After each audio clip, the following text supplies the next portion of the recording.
हमने बोर्ड पर लिखा है सावित्रीबाई फुले। सावित्रीबाई लिखा है, फुले रह गया है, फुले आगे मिलेगा, हम बताएंगे बाद में। ठीक है, तो आज 3 जनवरी है। हमने लिखा है 3 जनवरी को सावित्रीबाई फुले का जन्म हुआ था। तो आप सोच सकते हैं कि आज उनके जन्म दिवस के अवसर पर ही हम लोग आज कुछ बताने जा रहे हैं। तो आज 3 जनवरी 1831 ईस्वी को उनका डेट ऑफ बर्थ है। आज कितना साल हो गया सावित्रीबाई फुले के जन्म होने का? 194 साल। फिर भी 194 साल के बाद उन्होंने कुछ ऐसा तो किया होगा जो हम आज भी उनको बहुत श्रद्धा के साथ याद करते हैं ना। आज भी अगर सावित्रीबाई अगर शिक्षा की बात होगी, शिक्षा जगत की बात होगी, तो सावित्रीबाई फुले का नाम बहुत ही सम्मान के साथ लिया जाता है। आखिर उन्होंने ऐसा कुछ किया तो होगा। तो सबसे पहले बता दें कि सावित्रीबाई फुले का जन्म 3 जनवरी 1831 ईस्वी को महाराष्ट्र के पुणे में सतारा जिले के एक छोटे से नया गांव में हुआ था। ठीक है, उनके पिता का नाम था खंडोजी नेपसे पाटिल और माता का नाम क्या था? लक्ष्मीबाई। जब सावित्रीबाई फुले बस 9 साल की थी तो उनकी शादी ज्योतिबाबाई फुले से हो गई थी। उस समय ज्योतिबाबाई फुले भी बस 13 साल के थे। सावित्रीबाई फुले को बचपन से ही पढ़ने का शौक था, लेकिन चूंकि वो निम्न जाति की थी इसलिए उनके समाज में, जिस समाज में हो रहा थी 194 साल पहले, वहाँ लड़कियों की शिक्षा पर बिल्कुल किसी को मतलब नहीं था। लड़कियों की शिक्षित होना ही उसका पाप माना जाता था। एक बार सावित्रीबाई फुले से घर में इंग्लिश की किताब रखी थी, उसको पलट रही थी तो उनके पिताजी लेके आते और उसके हाथ से किताब छीन के फेंक दिया और कहा कि लड़कियों का शिक्षित होना हमारे समाज में सबसे बड़ा अपराध है, खासकर हम दलित परिवार की बेटी हो तुम, इसलिए तुम्हारा शिक्षित होना बहुत बड़ा अपराध है। सावित्रीबाई फुले को ये जो है बहुत दिल से लगा था। उन्होंने उसी समय प्रण लिया कि मैं लाइफ में जरूर शिक्षित बनूंगी।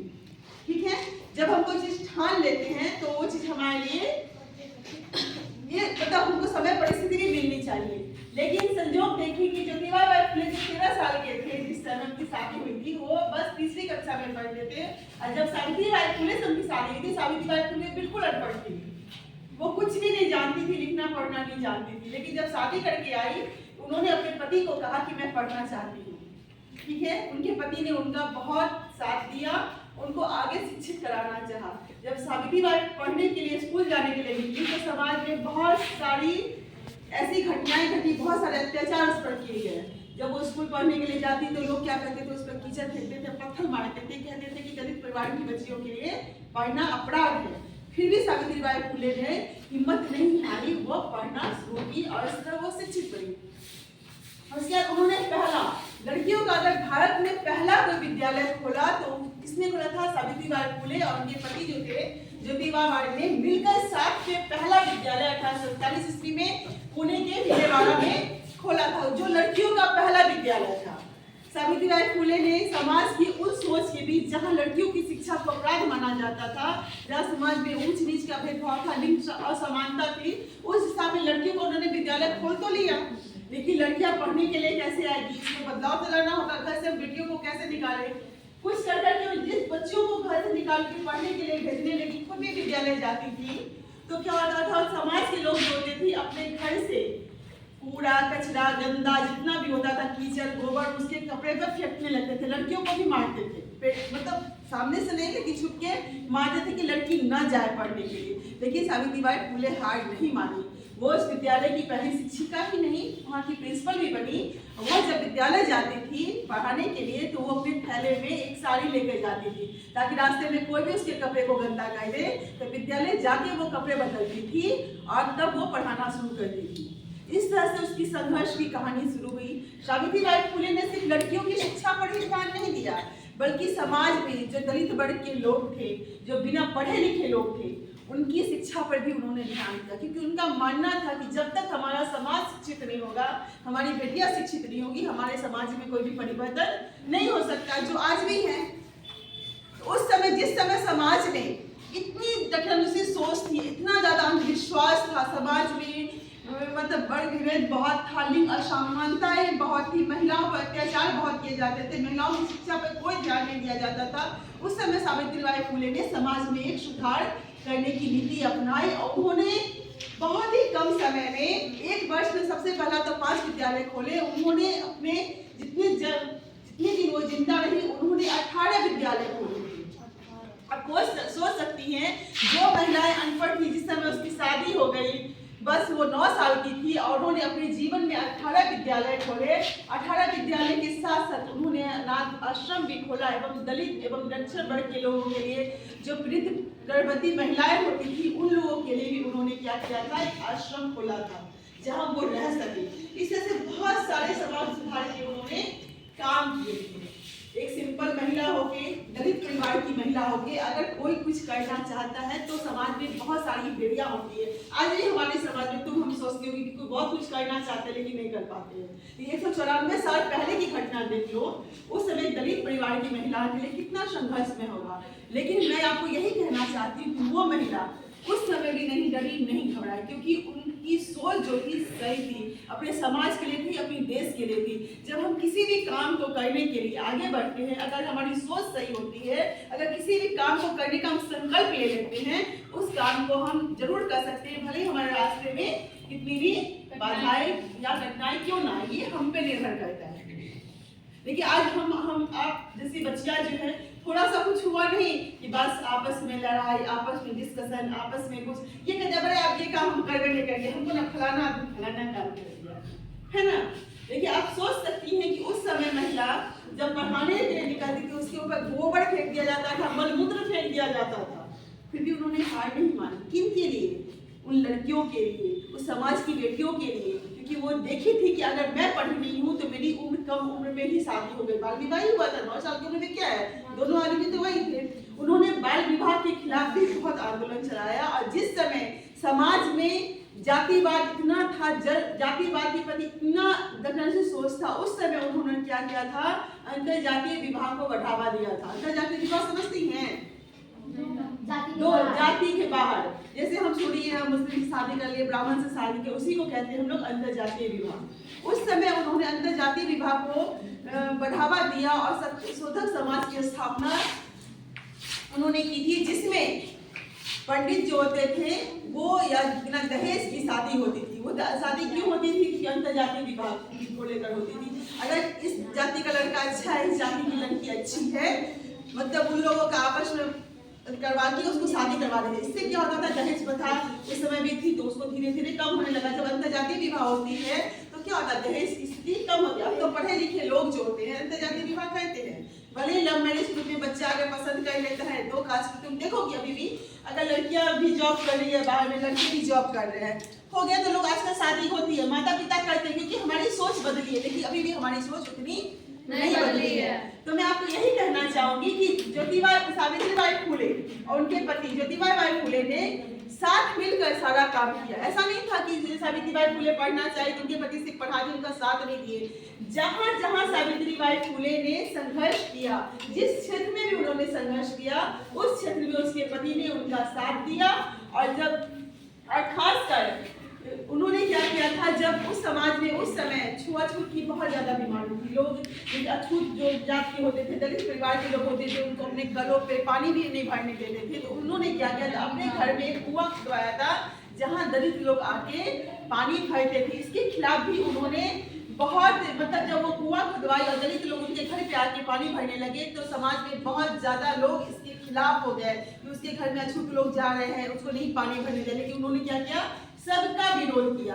कुल मिलाकर हम यही कह सकते हैं कि सावित्रीबाई फुले एक समाज सेविका ही नहीं थी, एक महिला उद्धारकर्ता भी थी, एक बहुत ही अच्छी प्रेरणा स्रोत थी हमारे समाज के लिए, जो हमारे समाज की इस पीढ़ी को भी एक नया ज्ञान लेके जाती है। और वह एक की समाज सेवी महिला उद्धारकर्ता ही नहीं थी, बल्कि वह एक बहुत बड़ी कवित्री भी थी। उनकी बहुत सारी कहानियां, लेख, कविताएं जो हैं समाज में उत्थान के लिए लिखे जाते थे, जिसको पढ़ के लोग मतलब समाज में अच्छी सोच को अपने अंदर पनपने दें, अपनी सोच को उजागर करें, उसके लिए भी वो आगे बढ़ती थी। वो मराठी में ज्यादा कविताएं लिखती थी, इसका मतलब ये नहीं है, लेकिन वो और भाषा में भी कविता लिखती थी। लेकिन उनकी कविताएं क्या होती थी, सिर्फ समाज में एक बदलाव की वकालत करती थी। समझ में आ गई? सावित्रीबाई फुले की मृत्यु जब हुई थी 10 मार्च 1897 ईस्वी को हुई थी। लेकिन उससे पहले आप लोग सोचेंगे कि मैंने लिखा है उन्हें संतान नहीं थी, ये बात सही है। जहाँ लोग समाज में ऊंचे वर्ग के लोगों को ज्यादा सोचते थे, ज्यादा पूछते थे, वहीं पे सावित्रीबाई फुले ने एक विधवा ब्राह्मण महिला थी, जो लोकलाल के दर से आत्महत्या करने जा रही थी, क्योंकि वो उस समय गर्भवती थी, विधवा थी, गर्भवती थी, तो लोग सोचेगा कि भाई कहाँ से इसको बच्चा हो गया। वो आत्महत्या करने जा रही थी, तो सावित्रीबाई फुले ने उसकी जान बचाई। उसको कहा कि तुम आत्महत्या नहीं करो, तुम्हारी जो डिलीवरी होगी मैं अपने घर पे करूंगी और तुम्हारे बच्चे को मैं अपने संतान के रूप में मानूंगी। उन्होंने उनके बच्चे उनको अपने घर में डिलीवरी करवाई। उनको एक बेटा हुआ, उस ब्राह्मण विधवा को एक बेटा हुआ, जिसका नाम उन्होंने क्या रखा था, यशवंत रखा था। वह यशवंत को अपने दत्तक पुत्र के रूप में पाली, उसे बड़ा की, अच्छे संस्कार दिए, उसे अच्छी तरह से शिक्षित किया। वह लड़का आगे चलकर एक डॉक्टर बना और समाज में की सेवा करने लगा। एक बार बहुत ज्यादा प्लेग हो गया था। सावित्रीबाई फुले प्लेग रोगों के मरीजों की सहायता कर रही थी, उसकी प्रेतों की सेवा कर रही थी, क्योंकि प्लेग छुआछूत की बीमारी है। इसी दौरान उनको छूत की बीमारी हो गई और उनकी मृत्यु 10 मार्च 1897 ईस्वी को हुई। ठीक है, जब उनकी मौत भी हुई तो वो कैसे मरी, समाज सेवा के तहत मरी। हम लोग कह सकते हैं कि सावित्रीबाई फुले हम आप क्यों ना बने, हम में से भी कोई सावित्रीबाई फुले बन सकती है। हमें तो कोई विद्यालय खोलने की भी जरूरत नहीं है, हमें समाज में बहुत सारे परिवर्तन लाने की भी जरूरत नहीं है, हमें जरूरत है अपनी सोच को बदलने की। हमारे समाज में अभी भी आपके आसपास बहुत सारे ऐसे लोग हैं जो पढ़ना लिखना नहीं जानते हैं, जो अज्ञानता के रूप में घिरे हुए हैं, बहुत सारे अंधविश्वास के रूप में घिरे हुए हैं, लेकिन हम क्या करते हैं, उनको वहीं पे छोड़ देते हैं। लेकिन आप चाहें तो आप अपने समाज में, अपने मोहल्ले में, अपने घर में एक बदलाव ला सकती हैं। आप भी एक सावित्रीबाई फुले बन सकती हैं, बशर्ते हमारी सोच सही होनी चाहिए। हमें ये कभी नहीं सोचना चाहिए कि हमको खुद के लिए जीना है, हमें खुद के लिए पढ़ना है, हमें खुद के लिए कुछ करना है। खुद के लिए तो सब जीते हैं, अरे यार जानवर भी खुद के लिए जीता है। जिस दिन हम औरों के लिए जीना सीख जाएंगे, जिस दिन औरों की सोच में परिवर्तन लाना सीख जाएंगे, तो हम भी उस सावित्रीबाई फुले से कम नहीं होंगे। हम इस दुनिया से चले भी जाएंगे तो हमें लोग हमारे नामों से पहचानेंगे, श्रद्धा सुमन के साथ हमको श्रद्धांजलि देंगे। हमें वो इंसान बनना है। इसलिए मैं आज, चूंकि आप लोग गर्ल्स हैं और सावित्रीबाई फुले ही वो पहली महिला थी जो भारत में पहली महिला स्कूल का जो निर्माण किया, जिसमें सिर्फ हमारी बेटियां ही पढ़ती थी। उस बेटियों में दलित परिवार की बेटियां, जो समाज से ठुकराई हुई बेटियां होती थी, जो बेटियां निरक्षर होती थी, जो महिलाएं निरक्षर होती थी, उनको शिक्षा दी जाती थी।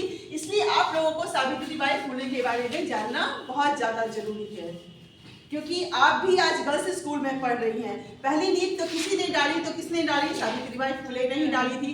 तब से गर्ल्स स्कूल की प्राथमिकता बनी। वो पहली महिला शिक्षिका ही नहीं, गर्ल्स स्कूल की पहली महिला प्रिंसिपल भी बनी और किसानों के स्कूल की वो संस्थापक भी बनी थी।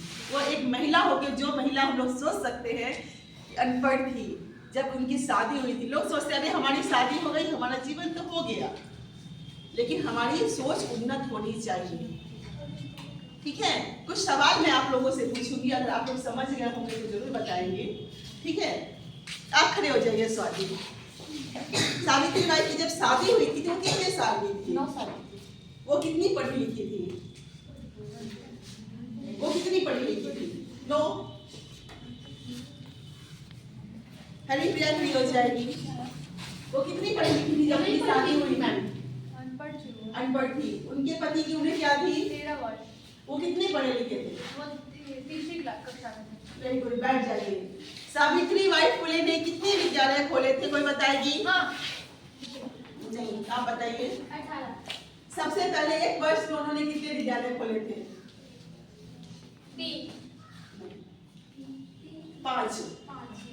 5 विद्यालय खोले थे और उन्होंने एक अनाथ आश्रम भी खोला था, जहां पीड़ित महिलाएं जो होती थी, गर्भवती महिलाएं या जो भी समाज से ठुकराए गए लोग होते थे, उनको सहारा दिया जाता था। इस तरह से अगर हम किसी से पूछना चाहें, किसी भी बच्ची से, कि सावित्रीबाई के जीवन से आपको क्या सीख मिलती है, कोई खड़े होकर बता सकती है? बताइए तुमको। सावित्रीबाई फुले के जीवन से हमें यह निष्कर्ष निकलता है कि हमें अपने जीवन में हमेशा संघर्ष करते रहना चाहिए और दूसरे की बातों से जो है सो हमें ज़्यादा फर्क नहीं पड़ना चाहिए, क्योंकि हमारे जीवन का जो लक्ष्य है वो हमें अपने मंजिल तक पहुंचा देता है और हमें अपने लक्ष्य पर हमें साफ फोकस रखना चाहिए। Very good. और कोई बताओ। मैम उन्होंने ये भी कहा था कि वो खुद के लिए तो सब जीते हैं, किसी और के लिए भी जीना सीखें। और किसी को कोई कुछ कहना है? सावित्री बाई के जीवन से क्या सीख मिलती है? कोई नहीं, बस हम पढ़ा दिए, भूल गए। एक कुछ तो बताओ, सावित्री बाई के जीवन से हमें क्या सीख मिलती है, हमें क्या करना चाहिए? साक्षी खड़े होकर बताइए, बताओ बताओ बताओ। सावित्री बाई फुले की क्या, वही बता दो।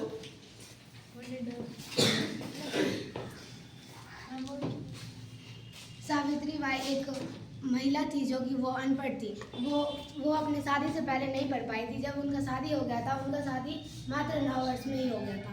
फिर वो अपने पति को बोली कि मुझे पढ़ना है, और फिर वो पढ़ी और 18 विद्यालय वो उन्होंने खोला। ठीक है, चलो। मैम शिक्षा क्या मिलती है, हमको ये बताओ। सावित्री शिक्षा ये मिलती है कि अगर हम कुछ लक्ष्य को पाना चाहते हैं, कुछ करना चाहते हैं, तो उस पर कड़ी मेहनत करके और दूसरों को क्या बोलते हैं, दूसरों के लिए प्रेरणा दूसरों के प्रेरणा स्रोत बन सकते हैं। उनका संघर्ष जो था ना, जातिगत और समानता और महिलाओं की शिक्षा के प्रति ज्यादा था। उनका बस संघर्ष था जातिवाद को खत्म करना, जातिगत सोच जो हमारे देश में उसको खत्म करना, शिक्षा के प्रति, महिलाओं की शिक्षा के प्रति भावना को तेज जागरूक करना है। कुल मिलाकर सावित्री बाई फुले बहुत ही नेक और अच्छी इंसान थी। उन्होंने बाल विधवा नामक एक शिक्षा स्थल की भी स्थापना की थी, जहां दलित एवं निरक्षर वर्ग के लोग जो होते थे शिक्षा करने जाते थे। इसलिए हम लोग सावित्री बाई फुले के लिए एक हाथ जोड़ के 1-2 मिनट के लिए तो सोच ही सकते हैं कि हमें भी अपने जीवन में सावित्री बाई फुले को प्रेरणा स्रोत मान के अपने जीवन में उसे उतारने की कोशिश करनी चाहिए। किसी को कोई दिक्कत तो नहीं? 2 मिनट हम लोग उनकी जयंती पर श्रद्धा से मना, 2 मिनट हम लोग कर लेते हैं।